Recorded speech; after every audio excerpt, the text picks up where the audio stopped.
Dude, that's the place that we needed to be. Live on YouTube. So Dude, if you how have you guys are been, bro? watching on YouTube, we are live on YouTube. I'm good, man. How you been? Bro, life's good, man. I didn't realize how much I don't work on Fridays until we have a call every Friday. I still do work on Fridays, and that's actually like I'm going to be running into a P&L call right after this, and then it looks like I have another call about. Dude, you want to hear something interesting that I'm doing? Let's hear This it. is I just saw this on my calendar, so I was like, oh, we can talk about this. So we can talk about tax strategies for a little bit. I've got a couple of interesting tax strategies because I've got a pretty fat tax bill coming up in 2025. I'm about to pay my fat tax bill for 2024. So I was at an event a couple of weeks ago, and one of my buddies is a developer in San Diego, and we have this property that's down in Chula Vista, where he does some developments. And I was like, hey, dude, if you want to take a look at this deal, I got one in San Diego. He's like, oh, dude, I could buy this. I could put some ADUs on it, make it a 4 unit. And I was like, all right, cool. Like we could wholesale it to you. And he's like, well, weren't you just complaining about your tax bill? I was like, yeah. He's like, why don't you just sell it to me? I'll pay basically your team's commission. So our team's going to get paid out on that.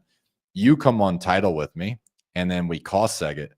And so he talked to his CPA, and we looked at how much we're going to cost seg.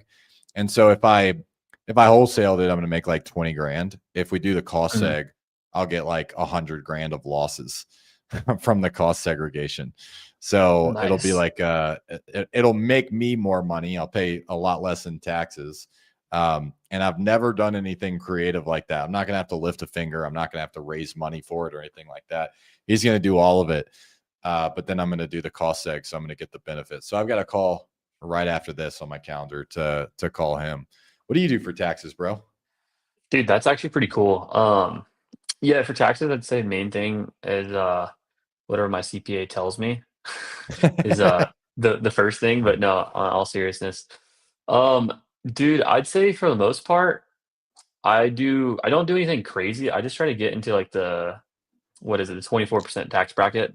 Basically make sure Mhm. each year I can get to that point, and then I just pay those taxes. So, um, like one year I bought like $100,000 of like crypto miners, and you could take all the depreciation year one. Mm. Buying 6,000 pound car when you get a new car. Um, let's see what else. I took some L's and some crypto, so that helped one year a little bit. Like 50K. That was a nice little write off, and then Yeah. invest in some syndications. So that's been another one. I did that again this year. And then I'm gonna cost seg my one of my houses this year. And then Nice. I'm buying a commercial. Well, it's not finalized yet, but we're putting together a deal with the like a triple net lease on like this Pizza Hut, like building Pizza Huts in. Um, What? yeah, so basically it's gonna be we're actually gonna be able to structure it where we're gonna come out of pocket. So it's about like a 600K purchase. So it's not anything crazy, Yeah. but and it's slightly underwater, the lease, because it's bad lease for the next 6 years. So we're gonna basically lose like $500 a month, but then we're gonna be able to buy it with like 10 grand out of pocket. So but in 6 years when we release, it'll be worth 1.2 million. So Oh, that'll be nice. pretty cool. Um, and then another one too is like I run all my income through this helps with like FICA tax, but I run all my income through just a C corp, excuse me, or no, sorry, the It's entity is an just S like a corp. regular LLC, and then I own the shares in an S corp, so I can save like all the income in that. I just don't pay FICA, which is nice, dude. I'm doing Otherwise, I that. mean, I'm doing yeah, that this otherwise year like too. just some of the basic things you can do, um, and like yeah, I mean, you still pay a good You amount want of to hear taxes, something I'd say. interesting that What are you doing?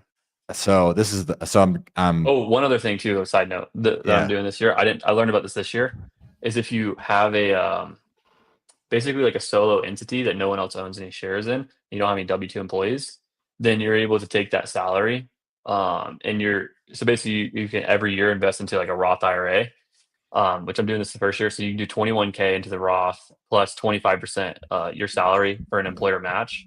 So like I'll be able to do like, I think my CPA said like 45,000 into that. That'll like lower my income plus I put in there.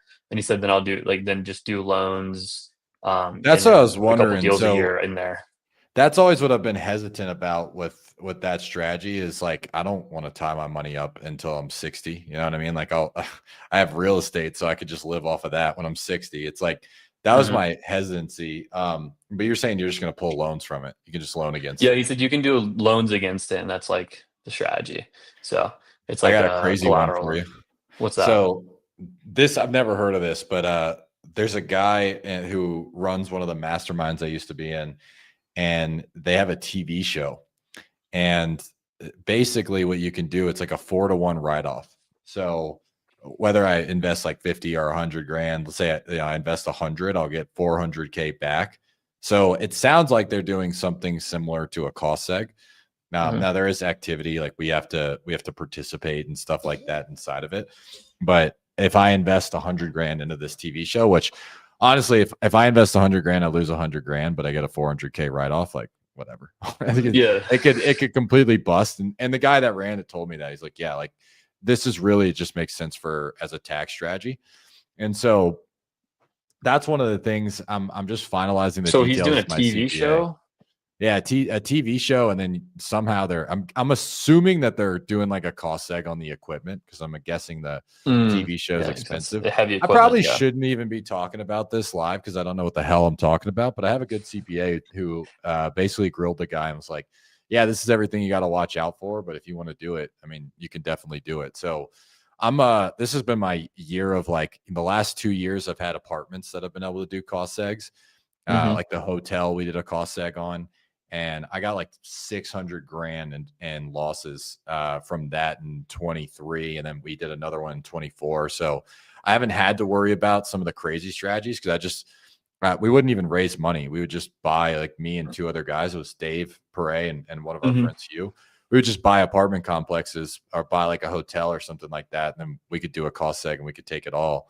But this year, I haven't really bought a ton of real estate. Actually, 2025. I don't think I bought anything. Yeah, I haven't bought anything this year. So I'm like, all right, shit, what am I going to do for taxes? Hmm. And now I'm getting creative. And so if we buy this house in Chula Vista, that'll be one. And then with this TV show, I might be able to get myself down a good bit. But I do pay taxes. I'm not one of those like, oh, dude, I don't pay any taxes. I pay my taxes. You know what I mean? Bro, yeah. I paid a lot. I mean, yeah, dude, I paid a lot of taxes as well.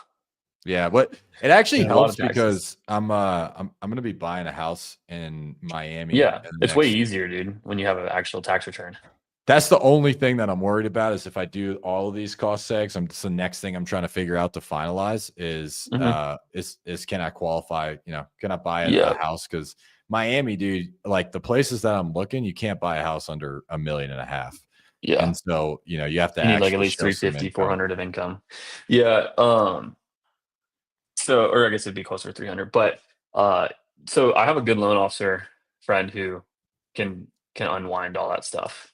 Me too. So, Yeah, because I okay, was a good. mortgage lender, so she That's helps right. me with all. Like, I basically I send her my tax returns. Like, I sent her my tax returns before I filed 24. I'm going to send her before I file 25, and just kind of like find that happy Yeah. I medium mean, of like like what do I need to qualify. at the end of the day, like these, they can see like you can like reverse engineer all the things you were doing. Yeah, It's like yes, you invested this money in this deal and you just it's like it's kind of common sense, like obviously not every bank is going to do the deal, like I mean maybe Wells Fargo is not going to do it, but there's a ton of lenders who will do that kind of thing, so Arjun's a savage. I see Arjun. that's He's in it. my advanced group.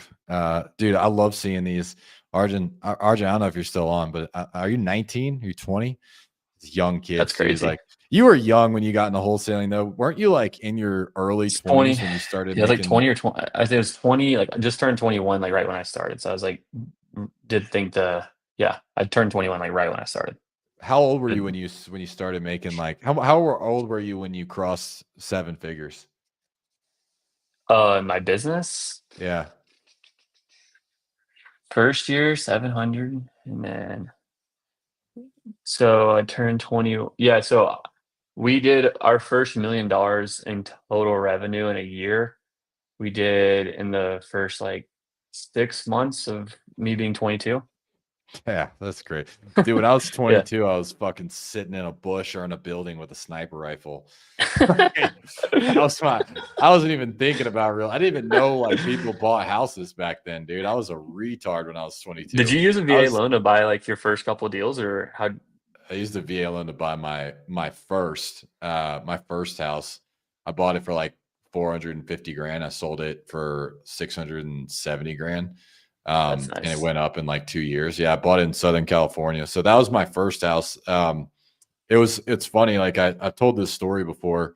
For me, I was always like in the Marine Corps. My first couple of paychecks, I say couple, like my first paychecks for like the first year I was in the Marine Corps. I thought $1,200 was a lot of money because I had never Hmm. made real money. So I was like, I have $1,200 to spend on guns. And that's exactly what I did, dude. I just bought a new gun every single month. And like, or I would save. I ended up buying like a $9,000 sniper rifle that I custom built. And I made like 12 grand that year. I had like probably 12, 13 grand. And then eventually when I went on deployment, I was like, shit, I can't spend money anymore. There was no internet. You know what I mean? Like Yeah. in the middle of nowhere. So I ended up saving money and I started. And when you're in special operations, you get hazard pay. And so I got some extra pays. I got jump pay for like if you jump out of planes, you get extra pay. And That's kind so of I was, sick. You yeah, so jumping I all was the time, getting, bro. yeah, I was getting out of these extra pay, and then I couldn't spend it. So eventually, I was like, oh, and I thought this was a lot of money back then. I was like, I got 30 grand. What do I do with this?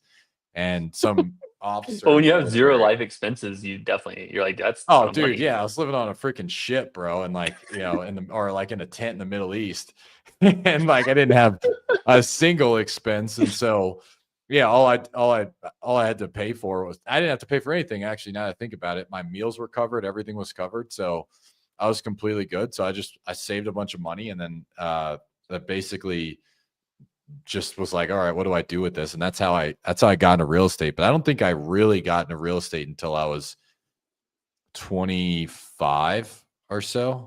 Hmm. 24, 25 is when I like, and that I don't even consider myself an investor. I bought my own house and then I rented it out for like a year and a half and then I sold it.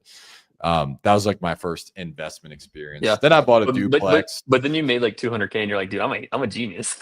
Oh yeah, dude, absolutely. Then I started making money. And then my first like so then like right out of the military, my first 2 years, I bought over 100 doors in like 2 years. That's actually Uh pretty impressive. yeah, because I was making good money and I was, dude, I'll tell you when I was young. And Arjun, dude, if you're on, bro, give you guys for you young guys, I'll give you guys some advice that was smart for me. So I was pocketing like 30, 40K a month net. And I literally just took every single penny and just bought real estate. So at the time, for a while, I was a mortgage lender too, like right before I really got into flipping houses. And we had to do these like budgeting calls where they look at how much money you make, how much money you spend.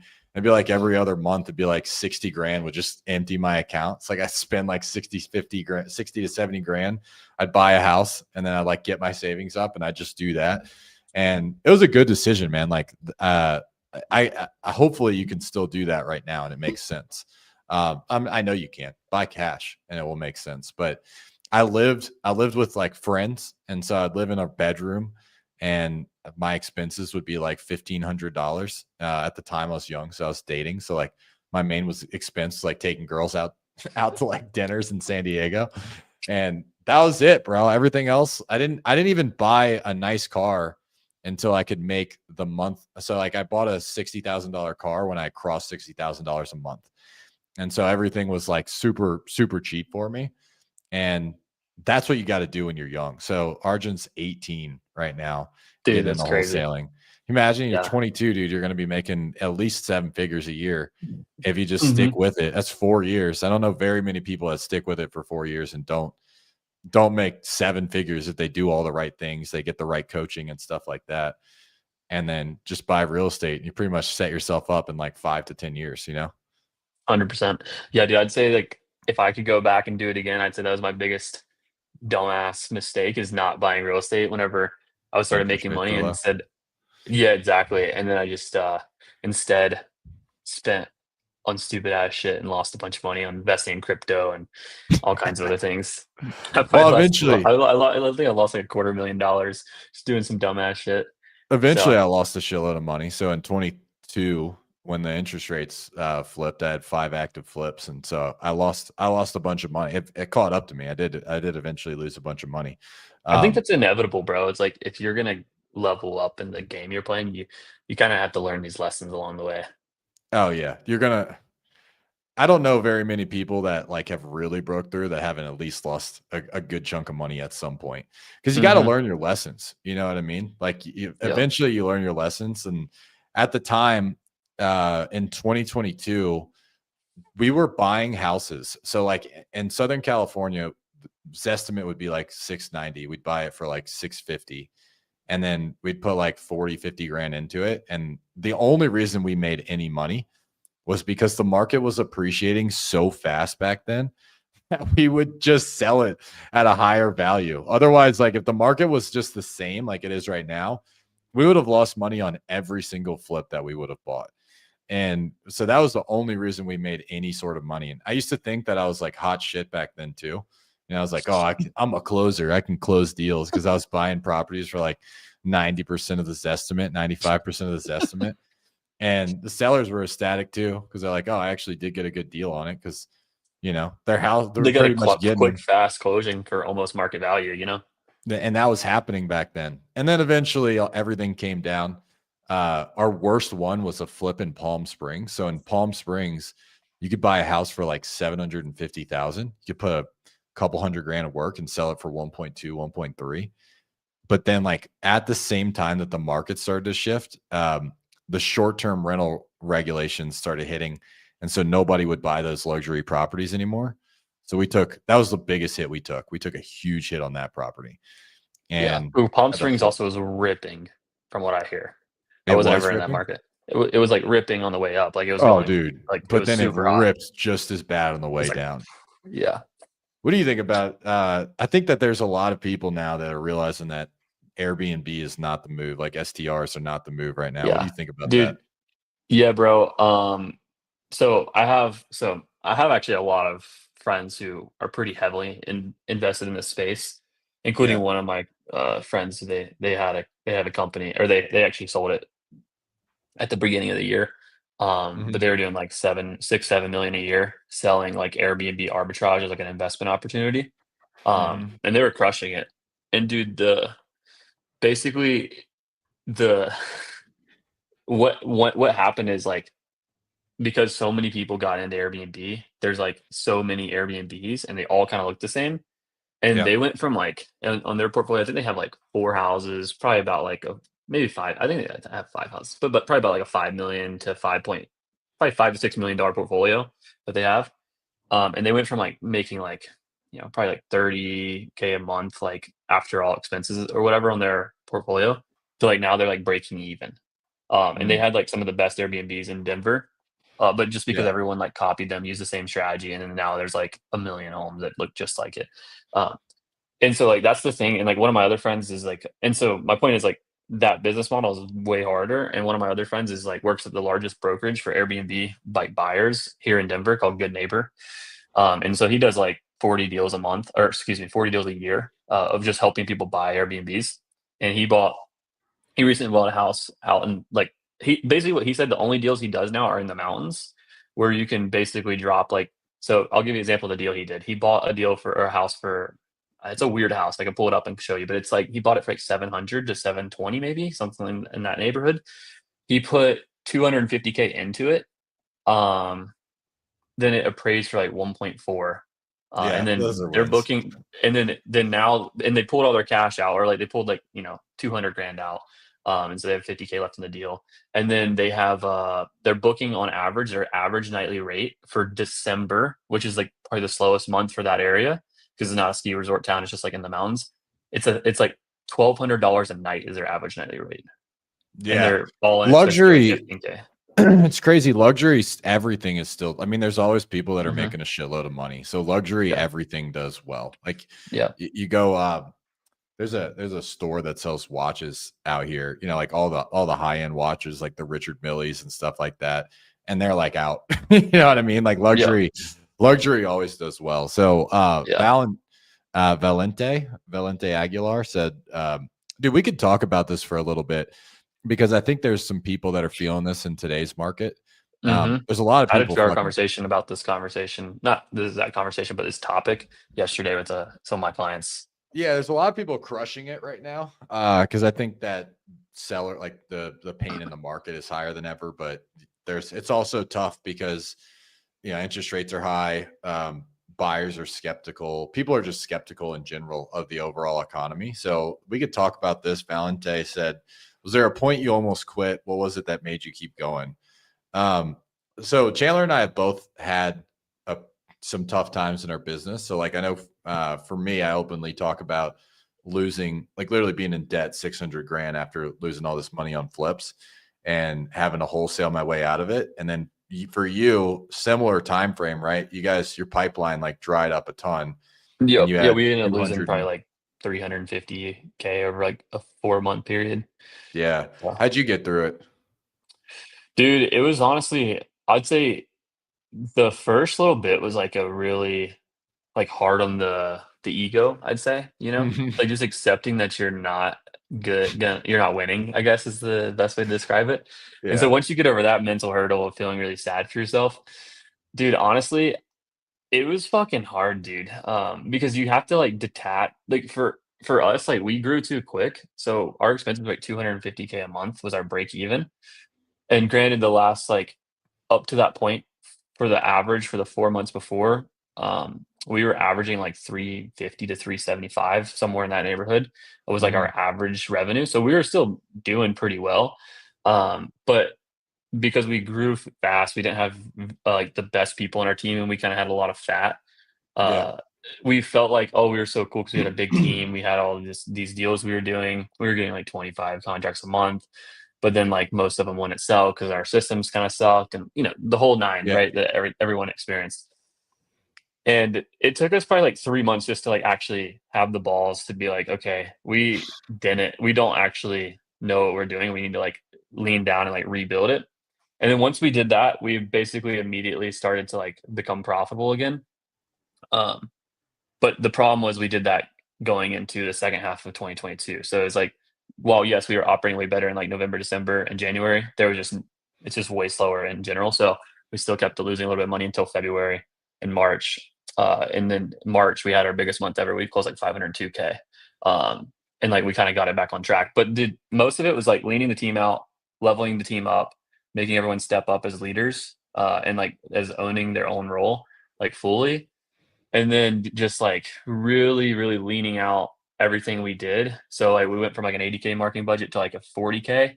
And then we were like, how can we do the same number of deals with half the marketing spend? So double our ROI basically. And it was more training basically. I'd say the biggest things were better salespeople, better sales training, being more particular with our marketing approach, and then opening up multiple markets. So like not doing like TV, for example. Like it's kind of like Mhm. you're gonna get a low ROI. So like we went and did more like we started doing mail to our CRM. We did a lot more like lower calls like SMS and cold call until we started doing mail fully. And then dispo, like really a lot of dispo sales training, because when the market's kind of like going down, everyone's trying to squeeze you out. So Yeah, you gotta sellers always want stretch your more, deals. disc buyers always want to pay less. So it's like, how can, like, so we're training on retrades for when we need to get them, because there's ethical situations where sellers lie or whatever. Sometimes we do mess up also. We're seeing it virtual. And then the other side is like when buyers like want to come and retrade you or come for concessions, like just getting better at not giving up the full amount, or talking them Yeah. up on their offers. So I'd say like, it's like the fundamental things like buying deals for less, selling deals for more, and then being leaner. I mean, it's the fundamental shit that makes you money. But most of it's like leadership and people, I'd say, because we had a larger team. Mhm. I'll tell you, for me, I think like I can talk about the mental aspect. Because when that happened to me, I didn't have a huge team. So like when we were flipping, we had a salary project manager, and she was on like 80, 90 grand a year. So she was getting paid a good bit. Some VAs, and then we had churned through some acquisitions managers because I just didn't know what I was doing. But essentially, when we lost all that money, we had to cut everything. Like, can't really keep the lights on. We got to. And then what we did is it was me and two other guys. We just completely split ways, but we still had to pay back the investors. And so when I was in the military, I went through two selections. I went through a reconnaissance selection to be a recon Marine, and then a sniper selection. The reconnaissance was much more demanding, like physically and I would say mentally, Mm-hmm. whereas sniper was more of like a skill set thing. And Mm-hmm. so when I was going through my selection, is like they start out the class as like 120 people, and then by the end of 5 weeks, I think there was like 18. Everybody Mm-hmm. else quit. And Was your scouting class, right? no, this was recon. Or the recon, sorry, recon scout, kind of not same, Yeah, but there are different selections, but I remember when I was there, like first thing I was like, dude, I didn't think I was gonna make it when I started because I saw how many people would quit. I was like, statistically, I'm not gonna make it because mm-hmm. there's like a 95% attrition rate. It's like, Mm-hmm. same thing with buds and with the seals and everything. Like a high attrition. So you're like, okay, statistically, I'm not gonna be able to make it, you know? Mm-hmm. And the more I would think about that mindset, is like statistically, I'm not going to make it, the more fucked I would be. And so what I just started to develop was, all right, I'm not going to make it the entire 5 weeks, but I'm going to make it to lunch. And sometimes I would be like in the middle of getting thrashed, and I'd be like, all right, I'm not going to make it to lunch, but I'm going to make it through this exercise. Mm-hmm. And I'm going to make it through this one thing. And so like I had already built that muscle because, 5 weeks later, I got through the initial primer selection. And then they take two classes that have gone through primers, they group them up into one, and they do another selection, which is the actual reconnaissance selection. So I was just used to that at that point of being like, all right, I'm not going to make it through the entire thing, but I'm just going to make it for another 5 minutes. I'm going to make it through Mm-hmm. lunch. I'm going to make it. And I'm going to do the activities that are likely for me to make it. And so for me, like when I lost all that money, I had the same thing. Like it was a hard ego hit, dude, because I thought I was the shit. Like Mm-hmm. I was doing like presentations in San Diego on like how to flip houses and all this stuff, and talking in front of people. Like people knew who I was in the market, at least a little bit. And so the ego thing was hard for me. Like I had to really go like, damn, I'm not good. And then the second thing is I was using that same basic 4-pillar sales process, and I wasn't locking up deals anymore because nobody was buying, and the market slowed down. So I just had to go, okay, two things that I can do. Number one is I'm going to do the activities, and I don't know if I'm going to pay off the entire 600 grand, but I'm going to, I'm going to make it to lunch, and I'm going to make it to dinner, and I'm going to work. That was the first thing. And so I had to like get out of my head that I was in a bunch of debt. I had to remove myself from that and kind of decompartmentalize, or I guess compartmentalize that. Go, Mm-hmm. okay, like, yes, this sucks. But if I think about it right now, I'm just going to get in my head while I'm on my sales It's gonna calls. suck more, Yeah. So I tried to like Yeah. just compartmentalize it, like put that aside. And the second thing I did is I was like, all right, what can I do right now that would make it super unlikely for me to fail? And I realized, it's a marketing and sales business. If I can just close better than everybody else, then it'll be unlikely that I fail. Because I knew I was losing deals to objections all the time. I was losing deals to competitors.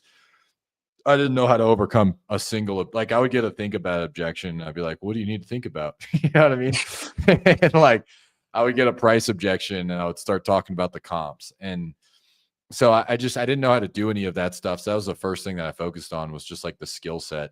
And luckily, I'd already been with Level Up. So I knew like the KPIs. I had the marketing, the KPIs and all of that. But I really was lacking the sales. So I was like, all right, I'm going to go all in. I just obsessed over the sales process, like just obsessed over it. And every single call after I got done, I would review it. I would write stuff down. I would figure out how can I do it better next time. And I was literally obsessed. And so it was a mixture for me of taking it one day at a time, putting the accountability in place, which if you guys, just so you know, I know you weren't on last week. I just basically went off for like an hour straight talking about the importance of accountability, because I think that's the reason that people fail more than anything else, is that they don't hold themselves accountable. They don't hold their teams accountable. Because if you hold yourself accountable, you hold your team accountable, and then you get the skill set, if you just have those three things, like, all right, dude, it's a formula for winning, right? Mm-hmm. And so that was the thing that helped me, man, is like the day by day and like focusing on the things that I could actually control.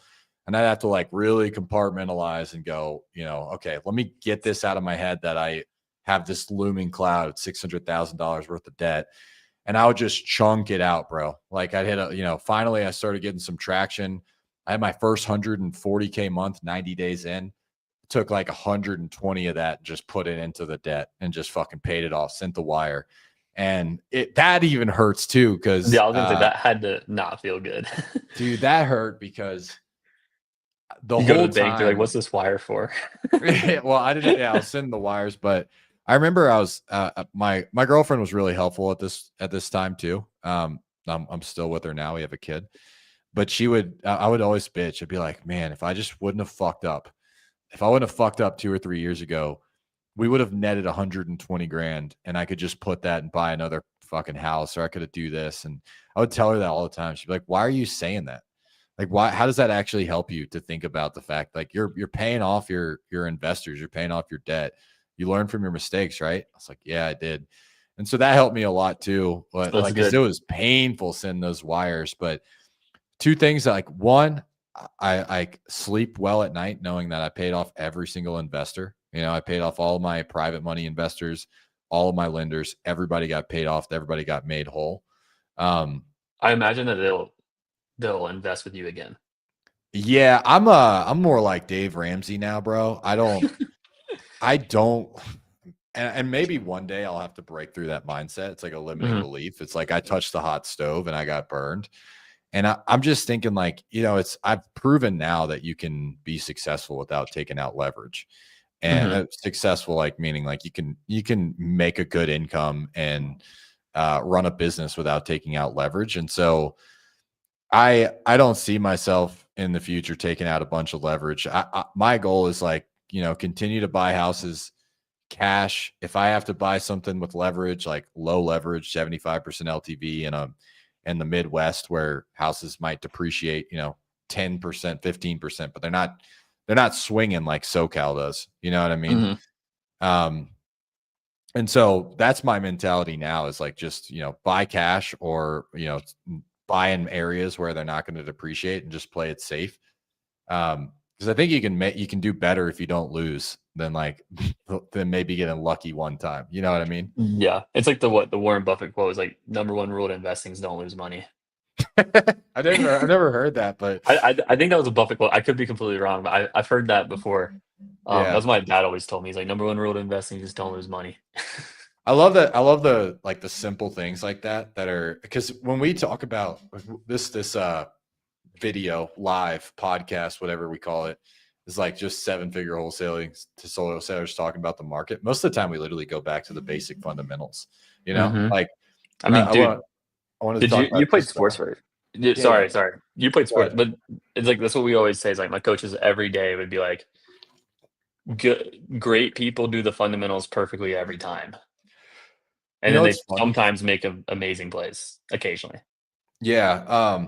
I remember when I was competing jujitsu, I had this like world class jujitsu professor. He was literally one of the top in the world.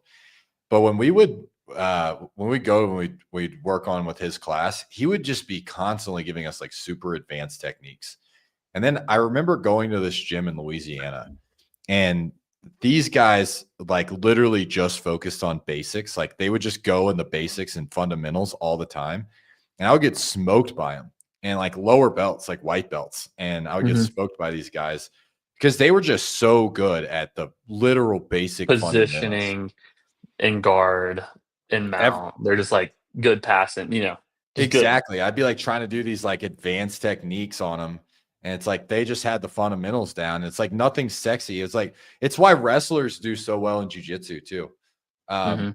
Like you were a collegiate Yeah. wrestler, right? Or a state champion high school Yeah, I wrestler. was both of those. I guarantee you, if we rolled, I'd have a hard time, because like wrestlers just practice the fundamentals so well that, like, yeah, if I put a gi on you, maybe, but like if we're no gi, and I'd have a hard time because you just have the fundamentals down so well, Yeah. and wrestlers Definitely crush on it. our feet, I would like you couldn't Yeah, Flexing my takedowns to be legs. impossible. Yeah. Yeah. But no, it's like the same thing in wrestling. Like my coach told me, he's like, you could be a state champion if you're a master of 3 moves at every position. Yeah, He's like, I that's agree literally with what he that. told me. He's like, so we literally every day in practice we trained fucking 3 moves, and we would do that in like Monday. I don't know, just random day. Monday would be like neutral, Tuesday would be bottom, Wednesday would be top, and then we just Yeah. rotate. And then every day we would just drill 3 moves, like your 3 moves every day at each position, and then we would like go live or something at the end. But that was like all we Notice did, bro. notice wholesaling, marketing, sales, dispo. You know what I Yeah. mean? It's the Yep. exact same thing. It's like you master those three things, and that's it. That's all it is to a wholesaling business is the basic fundamentals. So, what's your marketing strategy? How are you getting leads?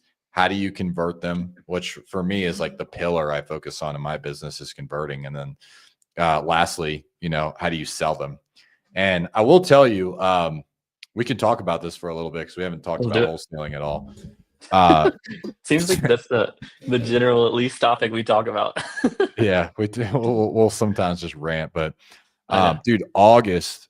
So August we locked up 20. I don't know. I have to go look at the It was exact like numbers, 23 or but 25 when you told me, I think. yeah. And I'll tell you, like one thing that we got crushed on Dispo, and because by now you know what your contract to close is going to be, or what it ended out for that month, Mhm. and we did get crushed a little bit on Dispo, so we had a call. I think it was 2 days ago where we pulled up our entire pipeline, and we just looked at every single reason why a deal didn't close. So we looked at like the seller back out, was it the location, was it the price, and one of the things that we just implemented, which I'll let you guys know. This is a cool thing is we're going to go live every week, so I can talk about this in a month to see how it actually went. Is we changed our underwriting for rural markets to go 70% of our max allowable offer. So essentially, if it's in a metro, like if it's inside, like North Atlanta, hot market right now, Birmingham, SoCal, most of the areas in SoCal, they're not very rural. We're going to stick with our normal cash because we're still selling those deals left and right. You doing like Um, 80% ARV or what are you doing? no, so I could actually share my sheet and I can show you our calculation.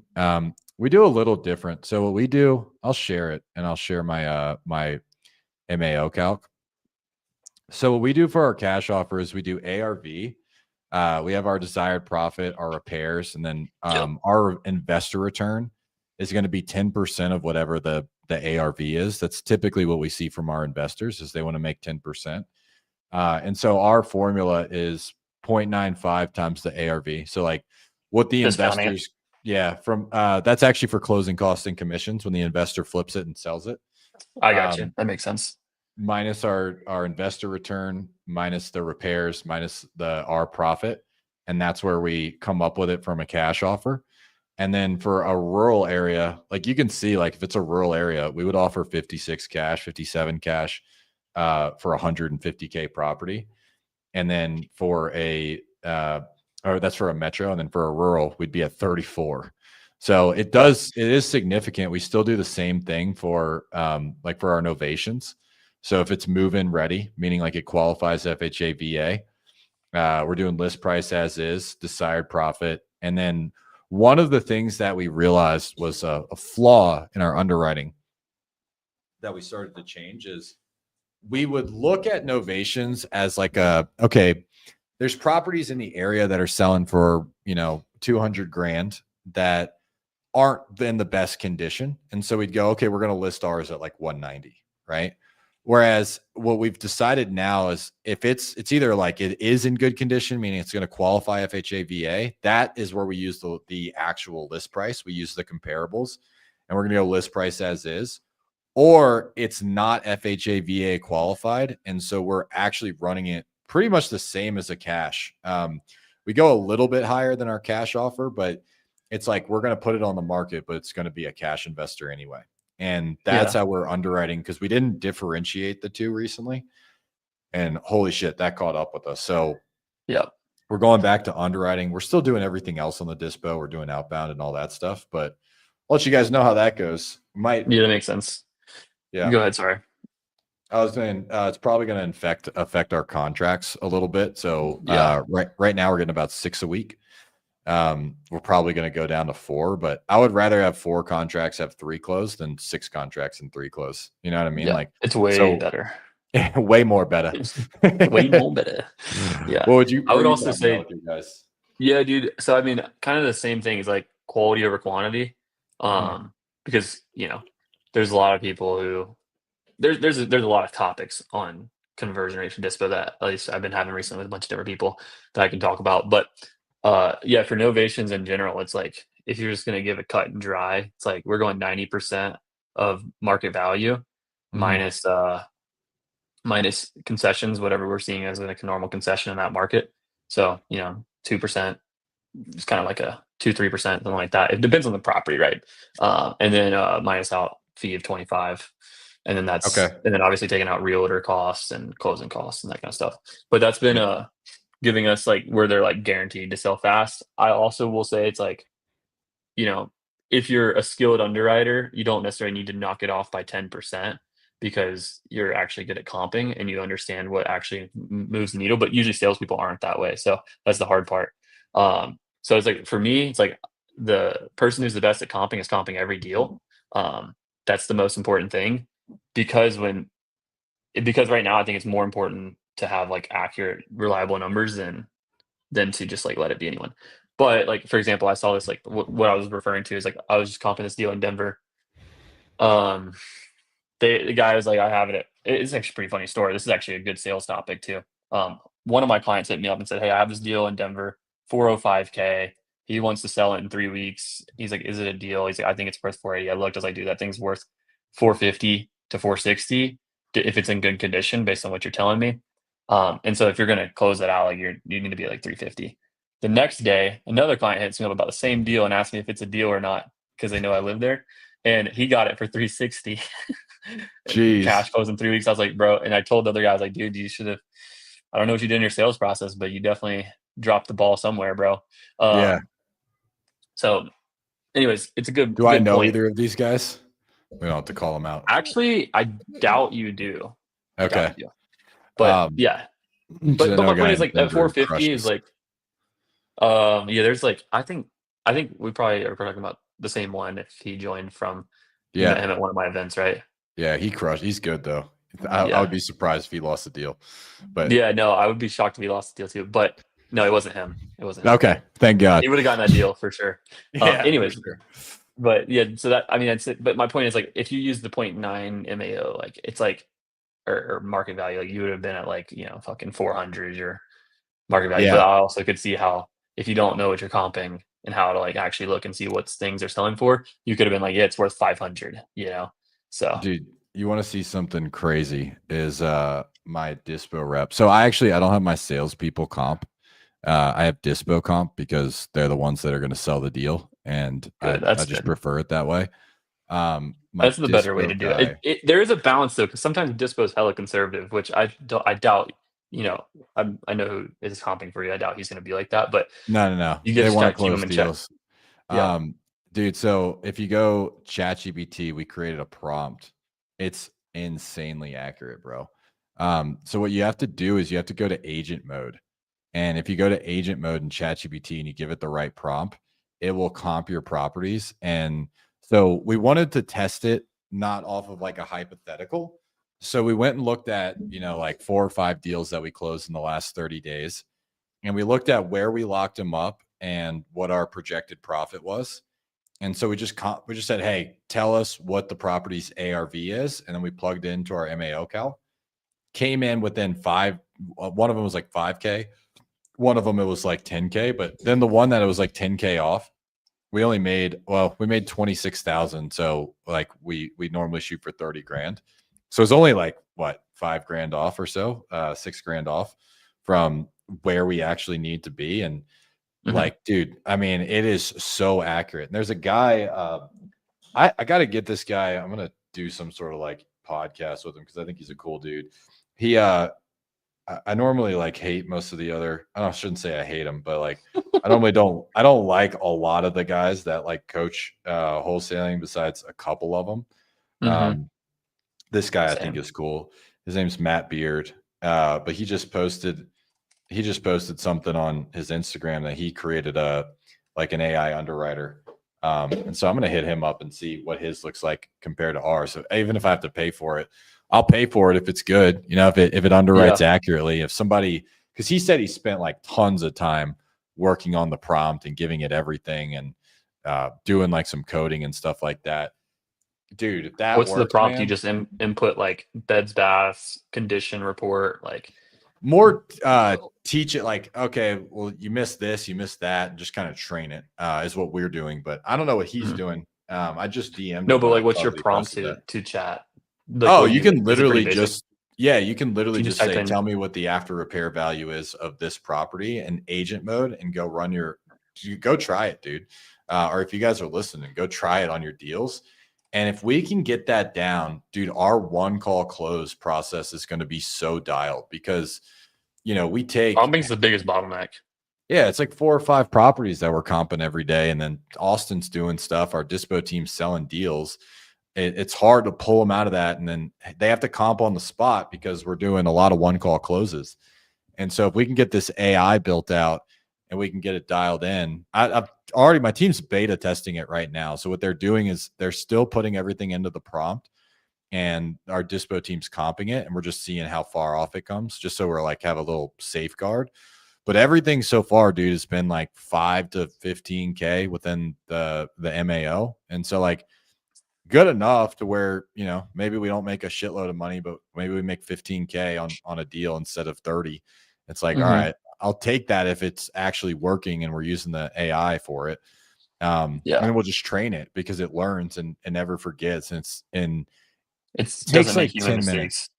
Yeah. Exactly. It takes like 10 minutes. It mostly does price per square foot, but it actually Hmm. looks at the condition if you go on agent mode. So I think that's going to be a huge thing. There's going to be some idiots that, they basically just like put in a ChatGPT prompt and they try to sell it for like $99 a month. But like, I don't believe that that's what Matt's doing. I think that he's probably built out something better than that. Yeah.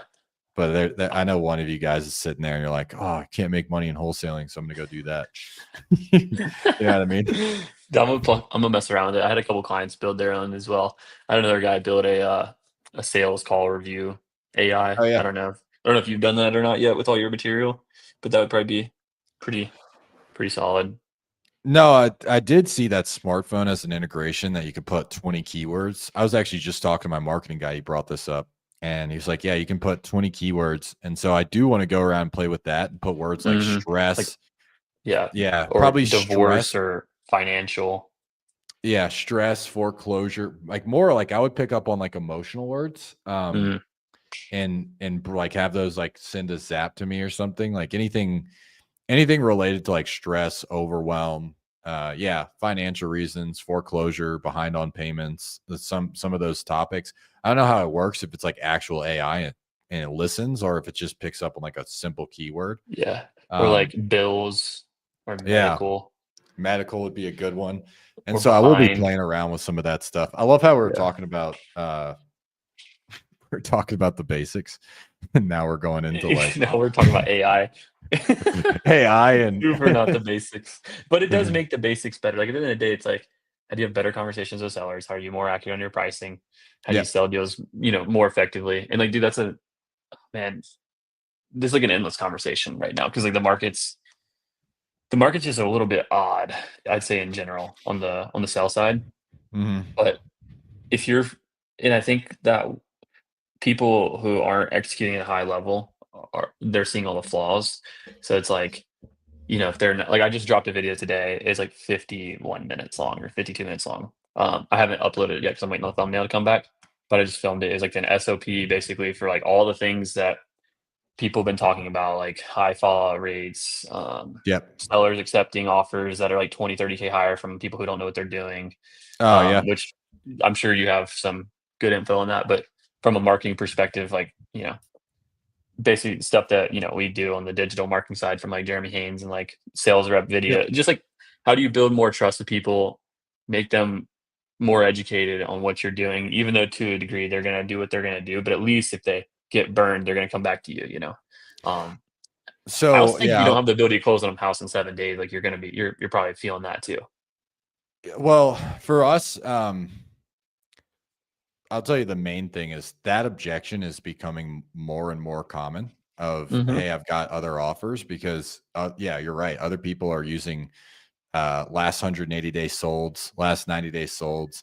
And you can't comp like that in today's market. You have to comp based off of actives. You have to be good at comping in today's market. And so Hmm. I was just training my sales group and I was telling them like, guys, you have to get good at crushing that objection. And one of the things is like, you give them the offer and they say, "Oh, I got higher offers than that." Yeah, I wasn't expecting for you not to have higher offers. It's actually really common. There's a lot of people that don't know what they're doing right now. Like just addressing it right at the beginning that yeah, of course, you're going to have a bunch of other offers. You're going to have higher offers. And if you're not going to be the person that puts the highest number on a piece of paper, and if you can learn how to build trust with the sellers, they're going to work with you anyway, regardless of if you're the highest price, as long as you can actually solve their needs. So that's a huge thing that we're working on. I'm actually going to run another training on that on Monday. Now that you say that, but that's going to be Yeah. my entire thing. Is It's that just public multiple or calls. no? No, that's in my advanced inner circle for my Yeah. salespeople. But I could make a Mm. YouTube video on it and just do like go over the basics. Yeah. That's I think just like looking at it like I think what a lot of people do on this topic, and this is one of the things that you do well, as a one as like a trainer of your own team and training yourself and training your Yeah. clients, but you actually look into the problem and think critically and like, okay, this is not just a woe is me moment. This is like a problem that continually happens. Yeah. How do I solve this? Like I'm like having like I'm talking to like some like you know you know how it is. I'm sure you have these same conversations, and I do it myself. It's not like I'm fucking Yeah. immune to this interaction, but it's like people are like, oh, I've had this problem for like the last like 2 weeks where people are just like going with higher offers. I'm like, well, what have you done to fix it? And they're like, I don't know, nothing. Oh my I'm gosh. like, I'm like, dude, I like, why don't wish you we think had about more it, bro? time. I wish we had more time. I got to top in 2 minutes, but that's the biggest thing that I've seen. It's funny. I've always been like against mindset. I just made a mindset video that's coming out on YouTube, and I've never Dude, done I've anything also like, mindset. I totally agree. I've been against it, but go ahead. I'm very interested in what you have to say. It's I just talk about how like there's all these people that are just fighting for their limitations, and they're like, oh well, I have this and I have that. I was talking to one of my students in the advanced group, and he gave me like 3 reasons why he couldn't do something. I was like, all right, bro, like what do you want me to do? Tell you to tell you reasons why you can? It's like you should be telling yourself the reasons why you can do something, and or like asking me how, not telling me reasons why you can't. So I'll drop that YouTube video if you guys want to check it out. I'm guessing you're going to drop one too. On mindset, Yeah, do it. dude, I will because I've We'll been, compare. yeah, I want to compare what you have to say. Obviously, you always have a more artistic way, an elegant way of explaining things where I'm pretty straight to the point and don't really take much emotion into account. This one Uh, I yell, I just yell at people for like I went pretty much like Jocko, is David your Goggins. No, I didn't you and really do geography? that, but I did talk about it a lot. But let's talk about that next week. I'm going to be Yep. on next week if you're going to be on next week. But we didn't have a ton of questions this time. Just kind of riffed No, on I what's think we're happening just in the riffing, market. bro. It's We'll have some more things to talk about. I do have some good news. Like there are people still crushing it, bro. Like I have a oh client yeah, who literally is doing 400K this month. Like, and he yeah. started 9 months ago. I mean, fucking dude's crushing it. So, This um, is, I still agree with what I said a couple weeks ago. It's the best times in wholesaling since 2022. It's just you have to dial in the things that we just mentioned. So yep. we will see But everybody on the next week's podcast or yep. whatever this thing is. Yeah, we'll see you when we talk. The boys. All right, bro. Have fun Later, with your brother. CPA. Peace. All right, bye, guys.